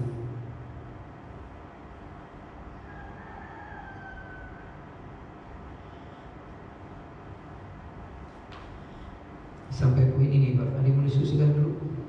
Silakan. Iya Pak. Assalamualaikum Ustaz. Waalaikumsalam warahmatullahi wabarakatuh. Sudah kita dengar bahwasanya untuk menghafal Al-Quran itu nanti akan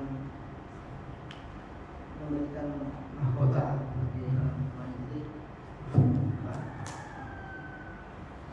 itu yang sering kita dengar gitu. Dan itu sebenarnya bagaimana sih, apakah cukup di situ atau ada syarat ketentuan yang berlaku selanjutnya? Iya. Kemudian dari pemaparan tadi, seseorang itu untuk bisa beramal itu dengan ilmu, Ustaz. Jadi kita bisa untuk banyak belajar ilmu agama. Tapi dari sisi juga memang kalau kita perhatikan tadi ternyata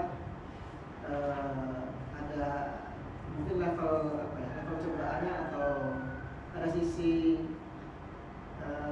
bahayanya ketika orang semakin berilmu itu dengan iblis tadi, Ustaz.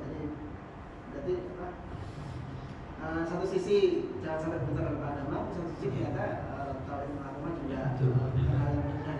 Mungkin ada nasihat buat kita ini, Ustaz, yang sedang belajar agama. Baik, kita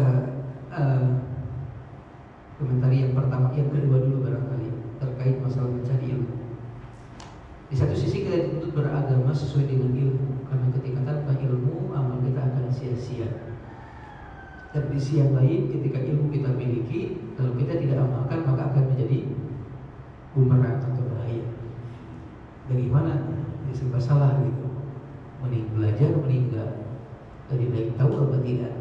Tahu salah, enggak tahu juga salah. Dalam hal ini yang pertama,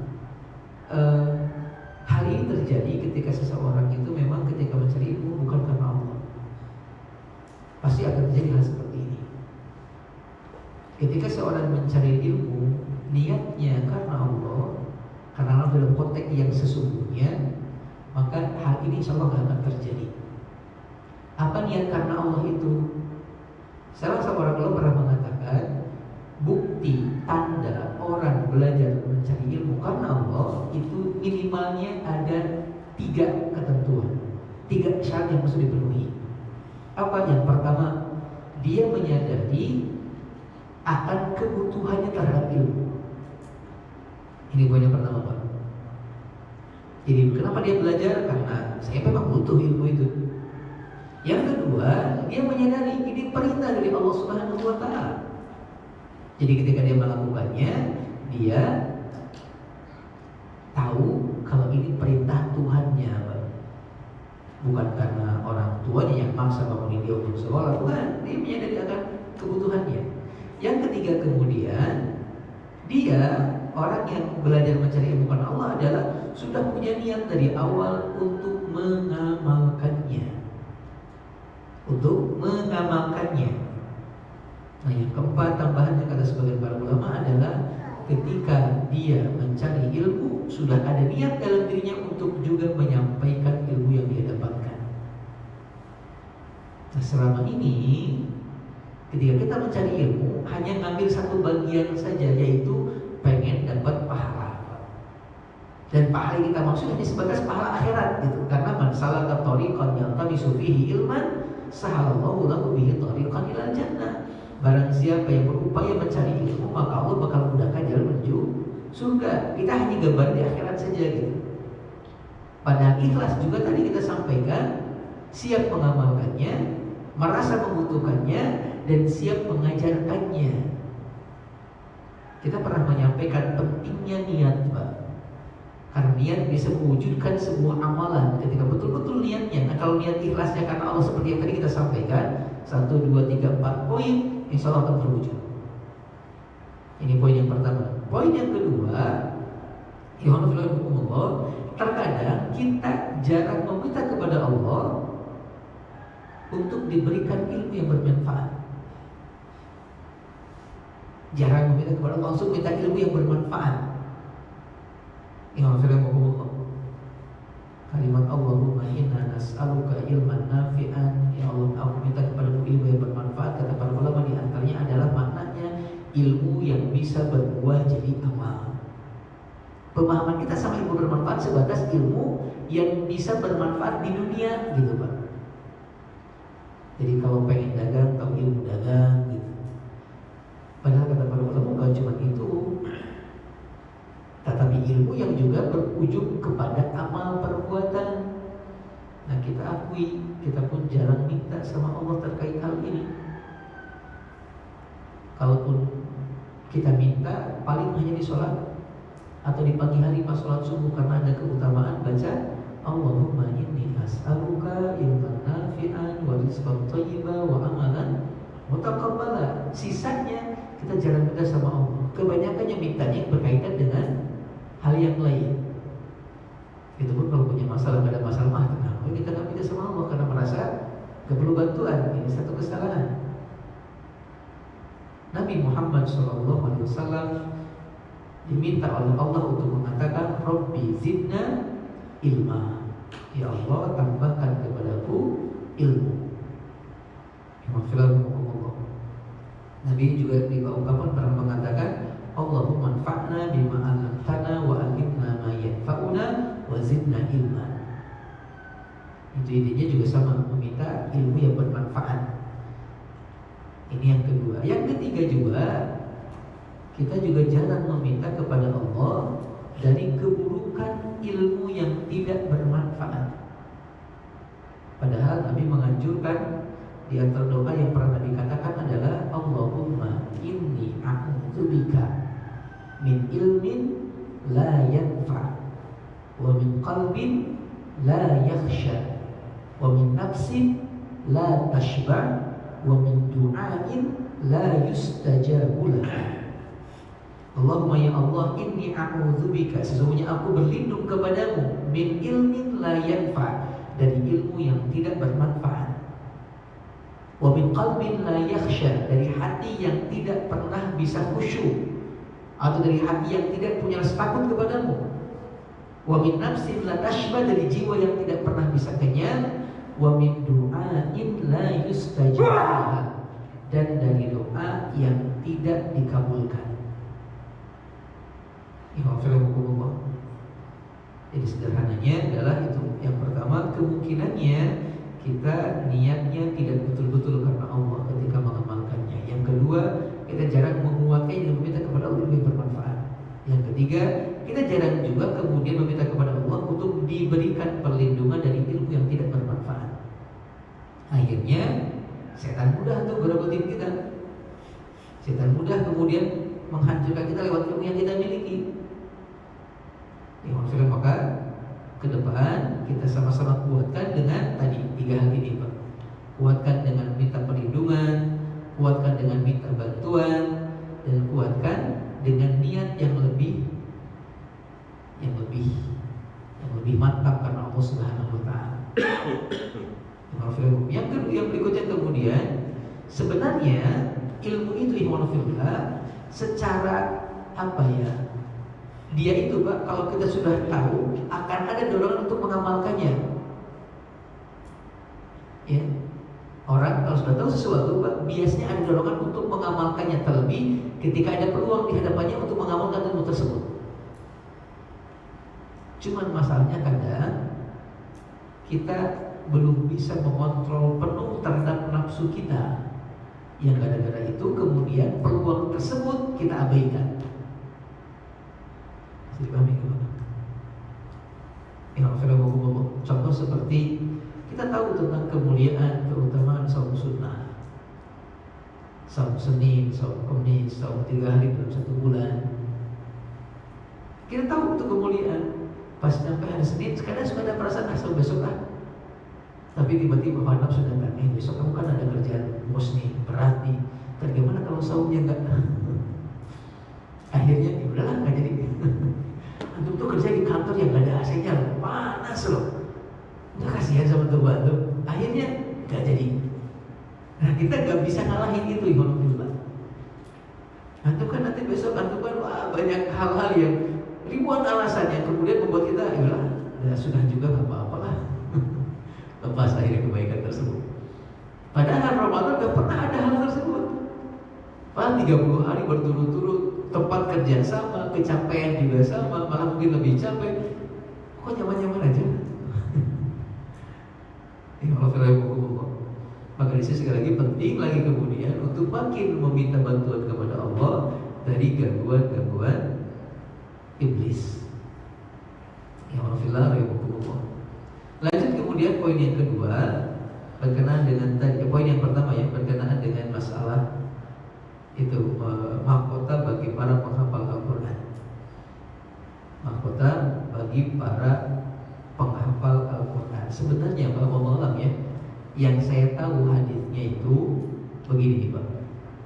Nabi SAW pernah bersabda, "Man qara'a al-Qur'ana wa amila bima fihi ulbisa walidahu tajan yaumal qiyamati." Barang siapa yang membaca Al-Quran dan mengamalkan apa yang ada di dalamnya, maka akan diberikan mahkota kelak hari kiamat untuk kedua orang tuanya. Saya ulangi, barang siapa yang membaca Al-Quran dan mengamalkan isinya, maka kelak akan diberikan mahkota pada hari kiamat kepada orang tuanya. Dhauquhu ahsanu min dhauqi syamsi fi buyutid dunya law kanat fikum. Cahaya yang bakal keluar dari mahkota ini melebihi cahayanya matahari di dunia. Kemudian fama dhannukum billadhi amila bihadza, maka bagaimana beruntungnya orang yang bisa melakukan hal seperti ini, kata Nabi. Langsung jadi Pak. Itu yang pertama. Yang Rasulullah. Di hadis yang lain juga lebih mengatakan berkenaan dengan para penghafal Al-Quran. Kata Nabi SAW, wa yudha'u ala ra'sihi tajul waqar wa yuksa walidahu khullataini la yuqawwamu lahuma ahlud dunya fayaqulani bima kusina hadhihi fayuqalu bi akhdi walidikuma al-Qur'ana thumma yuqalu lahu iqra was'an fi darajatil jannati wa ghurrafiha fahuwa fi suhudin ma dama yuqra'u hadza kana aw tartila haddan kana aw tartila. Nabi mengatakan, dan akan diletakkan kepada seseorang di atas kepalanya sebuah mahkota kehormatan. Begitu pula kedua orang tuanya akan dipakaikan dua perhiasan yang tidak ternilai oleh penduduk dunia. Nah, ketika dipakaikan, kedua orang tua itu berkata kepada Allah, dari mana aku mendapat kemuliaan ini? Dari mana nih? Gitu. Kok bisa dapat pakaian yang hebat ini? Kemudian dikatakan, karena anakmu telah mengambil Al-Quran. Karena anakmu telah mengambil Al-Quran. Kata para ulama, mengambil itu maksudnya adalah menghafal. Kemudian Nabi dikatakan kepada orang yang hafal Qurannya, kepada anaknya, bacakan Quran olehmu dan terus bacakan. Setiap kali dia baca Quran, Pak, dinaikkan derajatnya dan terus naikkan sampai dia berhenti pada hafal terakhirnya.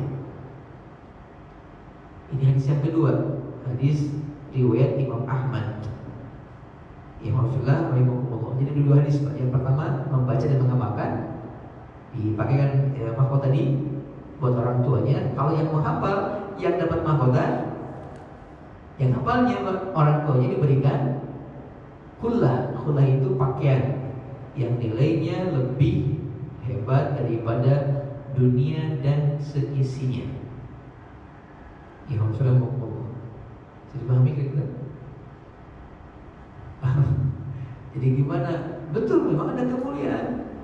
Tapi kalau melihat hadis yang pertama, Pak, ini lebih memungkinkan untuk dimiliki oleh semua orang dibandingkan poin yang kedua. Orang lebih memungkinkan bisa baca Quran dan mengamalkannya dengan maksimal dibandingkan hanya sebatas menghafalkannya tanpa mengamalkannya. Jadi intinya adalah kalau seandainya kita nggak mampu untuk meraih yang kedua, Alhamdulillah, minimal ajarkan anak untuk bisa melakukan yang pertama. Dia bisa baca Quran, lalu kita tanamkan keyakinan yang kuat tentang Al-Quran dalam dirinya, lalu mengajarkannya untuk mengamalkan Al-Quran. Maka ini pun sama akan dapat taj mahkota kelak pada hari kiamat. Alhamdulillah. Sederhananya adalah sebenarnya mahkota itu akan diberikan kepada orang tua yang mampu mengajarkan Al-Quran kepada anaknya, baik untuk dibaca, baik untuk dihafalkan, terlebih untuk diamalkan. Tidak hanya khusus bagi mereka yang menghafal Al-Quran saja. Alhamdulillah. Ini barangkali poin kedua.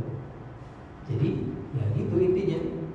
Tetap kita ajarkan tauhid kepada anak-anak kita, ajarkan fikih juga kepada mereka. Kemudian juga tambahkan dengan hafal Al-Quran. Setidaknya hafalan Quran untuk mereka pakai di dalam sholat mereka. Dan juga ajarkan ayat Al-Quran yang urgen, yang penting. Kan ada sebagian ayat dalam Al-Quran yang harus menjadi pengamalan, Pak. Semuanya harus diamalkan. Tapi ada sebagian ayat yang lebih dahulu untuk diamalkan. Contoh berhubungan dengan perbuatan baik. Di dalam sebuah ayat di surat Ali Imran atau surat apa ya? Ada contohnya 10 amandemen, 10 perintah Allah dalam sebuah ayat. Apa 10 itu? Allah mengatakan wa'budullaha wa la tusyriku bihi syai'an. Yang pertama, harus mentauhidkan Allah dan tidak menyekutukannya. Wa bil walidaini ihsana, berbuat baik sama orang tua. Wa bidil qurba, kepada kerabat. Wal yatama, kepada anak yatim. Wal masakin, kepada orang-orang miskin. Wal jari dil qurba, tetangga dekat. Wal jaril junubi, tetangga jauh. Wasahibi bil jambi, kepada sahabat. Wasahibi bil jambi, kemudian wa ma malakat aymanukum, dan kepada budak. Satu lagi, sebentar. Wa'budullaha wa la tusyriku bihi syai'an wa bil walidayni ihsanan wa bil qurba wal yatama wal masakin wa bil sabil. Yang tadi wa bil sabil, dan kepada ibu sabil. Ini ayat, satu ayat isinya 10 perintah. 1 berhubungan dengan Allah, 9 berhubungan dengan manusia.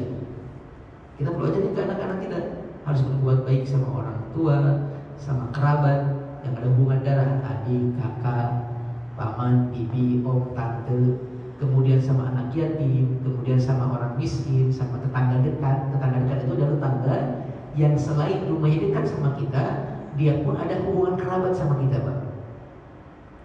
Tetangga itu terbagi 3. Ada tetangga yang dekat ke rumahnya saja, tetapi akidah berbeda. Ada tetangga yang dekat rumahnya akidah sama. Ada tetangga yang dekat rumahnya akidah sama, darah sama. Paham? Yang ini kita cuma punya 1 kewajiban, hak tetangga saja. Yang ini kita punya 2 kewajiban, hak tetangga sama hak sesama muslim. Yang ini kita punya 3 kewajiban, hak tetangga, hak sesama muslim, dan hak dengan kerabat. Kita perlu tahu ini nanti ketika kita punya amalan, Mbak. Contoh, kita mau berbagi ini, tetapi yang akan kita bagi ke tetangga sedikit. Maka siapa yang kita dahulukan? Lihat, ada nggak tetangga yang kewajibannya lebih banyak? Maka dia yang lebih utama untuk kita berikan. Siapa? Yang tetangga, rumahnya dekat, plus agamanya sama, plus ada hubungan darah. Mungkin dia paman kita, atau bibi kita, atau mungkin adik kita yang tinggal seperum dengan kita, walaupun beda blok. Karena tangga itu 40 ke depan, 40 ke belakang, 40 ke samping, 40 ke pinggir. Tapi kalau statusnya sama, Aisyah pernah bertanya, Rasul, kalau saya ingin berbagi tapi sedikit, tetangga mana yang harus dahulukan? Nabi mengatakan, yang pintu rumahnya lebih dekat dengan pintu rumahmu. Ini kan akhlak, Pak. Diamalin tuh, kalau kita ajarin bisa ke anak-anak, udah tuh anak jadi luar biasa, Pak. Amalnya luar biasa insya Allah. Yang ada kan sekarang kebalikannya, nggak diajarin hal-hal seperti ini. Buku-buku itu barangkali. Jadi intinya adalah insya Allah, walaupun anak-anak kita nggak sampai menghafalkan Quran, tetapi kita ajarin mereka kepada kemampuan untuk baca Al-Quran dan keyakinan untuk mengamalkan Al-Quran, lalu mereka melakukannya, insya Allah kita pun akan dapat mahkota yang luar biasa. Mahkota yang luar biasa. Malah kalau apa Pak? Kalau kita membandingkan hadis pertama dengan hadis yang kedua, yang dapat mahkota kan hadis pertama itu dibaca dan diamalkan. Orang tua di hadis yang kedua yang menghafal hanya sebatas diberikan pakaian. Kayaknya lebih mulia yang pertama di rumah. Mahkota itu kan sesuatu yang hanya dimiliki oleh para raja. Sedangkan pakaian kemegahan, kemewahan ya semua orang bisa dapat. Atau tidak cuma hanya raja yang punya. Jadi mengajarkan baca Quran, mengajarkan untuk mengamalkannya itu juga hal yang tidak kalah penting dari sekadar untuk menghafalkan Al-Quran. Wallahu a'lam bishawab. Imam Filawi. Cukup? Atau ada yang lagi mendiskusikan? Sebenarnya masih banyak poin yang lain yang disampaikan sama Imam Ibnu Jauzi tentang para ulama. Nanti ada talbis kepada para ulama ahli fikih, kepada para fuqaha. Nanti kemudian berikutnya nanti ada juga kepada di halaman selanjutnya nasihat atau talbis kepada para penceramah, pemberi nasihat, ya, atau para dai, orang-orang yang sering mengajak kepada kebaikan. Tapi di semua sisi disebut, Pak, termasuk kepada para penyair, kemudian kepada para ulama yang kurang sempurna ilmunya, dan lain sebagainya. Ini kita baca insya Allah satu persatu agar kita bisa lebih waspada. Imam Filawi Allahu a'lam bishawab. Cukup atau ada lagi? Kalau ada kita diskusi, kita ngobrol santai aja, Pak. Tapi kalau tidak ada ya alhamdulillah, mudah-mudahan ada hikmah dan manfaat yang bisa diambil, ada pelajaran yang bisa dipetik dan kemudian bisa diamalkan. Imam Filawi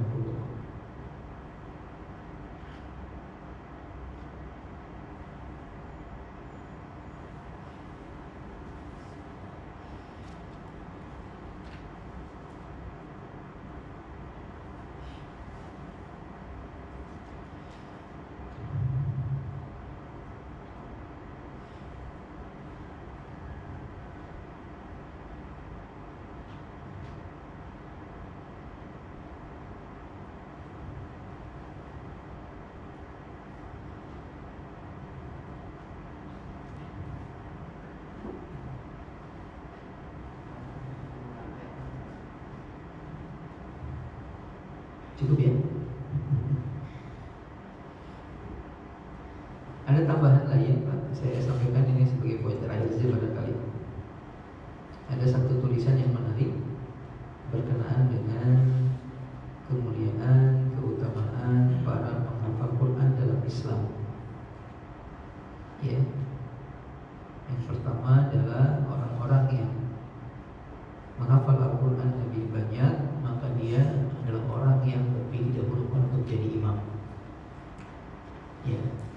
Islam, keimaman dalam sholat dipegang sama orang yang paling banyak hafalannya dan paling bagus bacaannya, bukan yang paling panjang umurnya. Hati-hati, di kita kadang yang menunjuk imam adalah sesepuh, walaupun usia sudah di atas 50 tahun. Nah ini kadang-kadang itu baca Qurannya jadi sedikit mengkhawatirkan, Pak.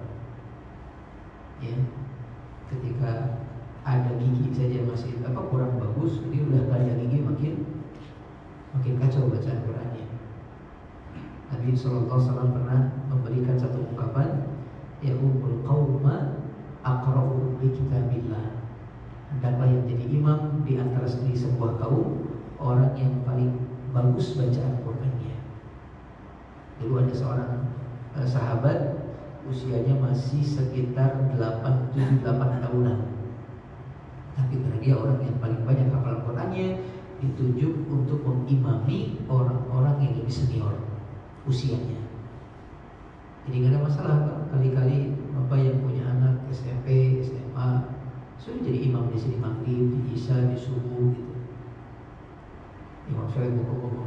Dan biasanya mereka ini kalau melihat secara umum ya, kurikulum yang makin bagus di sekolah-sekolah Islam, bacaan Quran yang lebih bagus dibandingkan kita.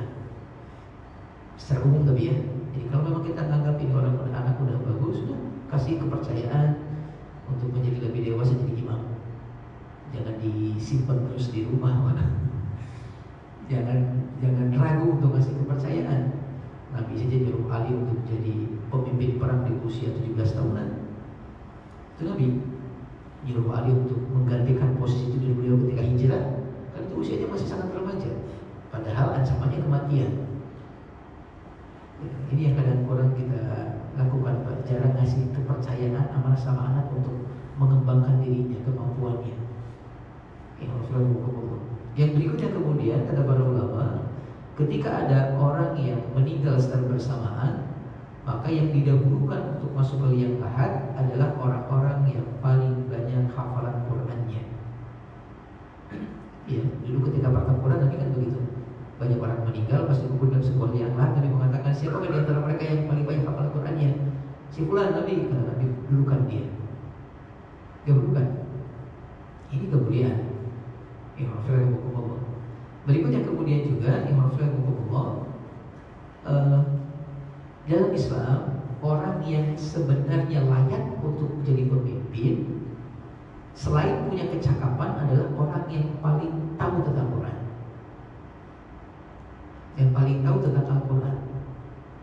Umar bin Khattab radhiyallahu ta'ala pernah menunjuk salah seorang manusia namanya Nafi bin Al-Harith untuk jadi gubernur di Mekah.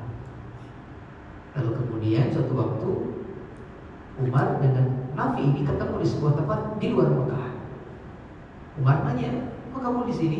Siapa yang kau tunjuk untuk penggantimu di Mekah?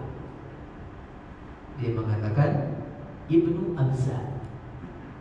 Ibnu Abza, aku tunjuk dia untuk menggantikan posisiku sebagai gubernur di Mekah. Kemudian Umar mengatakan, siapa Ibnu Abza? Lalu kata beliau, dia salah satu mantan budak. Dulunya pernah jadi budak, Pak. Kata Umar, kok bisa orang yang begitu jadi penggantimu? Karena notabene-nya mantan budak itu adalah orang-orang yang rendahan gitu. Tapi beliau mengatakan, inna muhafizal Quran wa a'lamun nas bil faraid. Ibnu Abza ini orang yang hafal Al-Quran dan paling tahu tentang ilmu faraid, paling paham tentang ilmu pembagian waris. Mendengar kalimat itu, kemudian Umar mengatakan, sekarang aku baru sadar, baru ingat. Nabi pernah mengatakan, innallaha yarfa'u bihadzal kitab aqwam wa yadh'u biha akharin. Nabi pernah mengatakan Allah akan mengangkat derajat sebagian orang gara-gara Al-Quran dan menjatuhkan sebagian orang gara-gara Al-Quran juga. Maksudnya kata Umar, ini sama dengan yang pernah Nabi katakan, Allah angkat derajatnya karena pemahamannya sama Al-Quran dan sama hafalan terhadap Al-Quran. Jadi hari ini itu yang kedua. Tapi hari ini orang-orang yang demikian dianggapnya tidak akan mampu memegang jabatan. Akhirnya dari abaikan. Kita lebih mengaku yang penting politikus lah, udah nanti agama di masjid aja gitu. Padahal ya perlu dikasih peluang juga. Maka kalau kita yakin yang hadis ini, insya Allah akan lebih baik. Minimal ada ilmu agama yang sebagai pondasinya ketika dia menentukan sebuah ketentuan, atau mudah-mudahan jadi akan lebih mudah untuk ditegur gitu Pak, karena dia lebih tahu tentang agama, ancaman dan segala macam. Tapi kita kadang ya nggak demikian, ada anggapan udahlah Ustaz tadi ya Allah. Yang berikutnya kemudian kemuliaan yang lain adalah orang-orang yang hafalan Al-Quran itu akan mendapatkan syafaat lebih banyak dari Al-Quran. Akan dapat syafaat lebih banyak dari Al-Quran dibandingkan orang-orang yang tidak banyak hafalan Qurannya. Kita pernah membacakan sebuah riwayat kata Nabi SAW, Iqra'ul Qur'an fa innahu ya'ti yawmal qiyamati syafi'an li ashabihi. Bacalah oleh kalian Al-Quran, karena Quran ini akan jadi syafaat bagi para pemiliknya. Bagi para pemiliknya. Ini kemuliaan juga bagi mereka yang memiliki hafalan Al-Quran. Belum lagi nanti pahala yang diraih dengan cukup banyak, satu huruf 10 kebaikan. Makanya kita sampaikan ini keutamaan, kemuliaan, ini perbuatan yang baik menghafal Quran. Tapi hati-hati dengan niat, hati-hati dengan pujian orang yang itu bisa mengabaikan kita dari perintah-perintah Allah. Wallahu a'lam bishawab. Baik, kalau tidak ada yang perlu didiskusikan lagi, mungkin untuk saat ini kita cukupkan di poin ini. Mudah-mudahan sedikit atau banyak yang saya sampaikan ada hikmah dan manfaat yang bisa diambil. Mohon maaf kalau banyak hal yang kurang berkenan. Semoga Allah Subhanahu wa taala memberikan istiqomahan kepada kita untuk terus bisa mengamalkan setiap kebaikan yang kita ketahui, dan untuk terus bisa mendalami lebih banyak lagi kebaikan-kebaikan yang belum kita ketahui agar bisa kita amalkan sebagai peluang untuk memperberat timbangan kebaikan kita pada hari kiamat. Innallaha wa malaikatahu yusholluna 'alan nabi ya ayyuhalladzina amanu shallu 'alaihi wa sallimu taslima. Allahumma shalli wa sallim wa barik wa an'im wa zid 'ala nabiyyina Muhammadin wa 'ala alihi wa ashabihi wa man tabi'ahum bi ihsanin ila yaumiddin. Rabbana la tuzigh qulubana ba'da idh hadaytana wa hab lana min ladunka rahmah innaka antal wahhab. Rabbana inna nas'aluka ridhaka wal jannah wa na'udzubika min sakhatika wan nar. Rabbana atina fid dunya hasanah wa fil akhirati hasanah wa qina adzaban nar. Subhana rabbika rabbil izzati amma yasifun wa salamun alal mursalin walhamdulillahi rabbil alamin. Assalamualaikum warahmatullahi wabarakatuh.